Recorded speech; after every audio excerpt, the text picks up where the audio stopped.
Hello mga ka-grow together, ayan ngayong araw nga ay try kong diligan yung aking apple. At siyempre kahit na winter, hindi ako tumitigil 'no, alagaan ko pa rin siya. So, yun nga kasi if ever meron sana kaming greenhouse, ayan puwede ko siya ipasok kaso wala kaming greenhouse kaya nilagyan ko lang siya ng plastic tapos ayan try ko siya diligan. So ayan napakahirap 'pag ganito yung weather, eh, 'di ko alam kung makaka-survive itong apple ko. So anyway, si apple naman ay isang perennial. So nabubuhay siya. Either kaya niyang mabuhay sa lamig. Pero iniisip ko pa rin kasi dapat ko siyang diligan. Kasi yung snow, hindi naman siya nagme-melt at nagiging tubig eh. So naisip ko pa rin siyang once in a while, diligan ko pa rin siya. So ayan, ganito nga yung challenge kapag magdidilig ka ng halaman sa winter. So ayan, nakita natin so far, ano pa naman siya, alive pa siya. So green, mayroon siyang green-green pang mga dahon-dahon.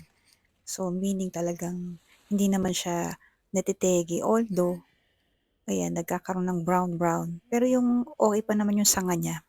Kasi malapit na naman yung, imagine nasa January na tayo. So konti na lang, February and March, yan, summer na. So pwede na siyang, pwede nang sumikat-sikat yung araw at mabuhay na 'tong bonggang-bongga si apple ko. Ayan, so kanina mainit-init pa 'tong tubig nito, pero ayan sandali lang lumamig na siya. So, hindi kasi siya nag-ano, eh, nagme-melt.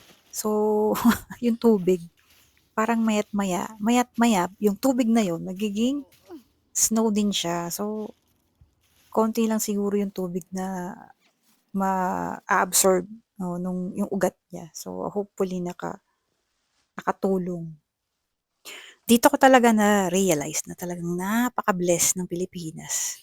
Kasi anytime puwede kang magtanim kahit sa mga timba-timba lang do'n, kahit sa mga gilid-gilid do'n, bumili ka ng lupa. Eh, dito kahit bumili ka ng lupa, kung ganito naman yung weather, 'di ba? So, talagang 'pag sa Pilipinas, marami akong naha-harvest unlike dito. So, talagang limitado lang yung kaya mong itanim. Siguro naisip ko lang dito puwede siguro uubra siguro dito yung greenhouse or yung tinatawag na garage garden, yung may mga ilaw para sa plants. Tapos ano na siya, parang may mga equipment na na magtatanim ka, parang hydroponics yung dating. Siguro yun naiisip kong paraan para makapagtanim dito sa Canada.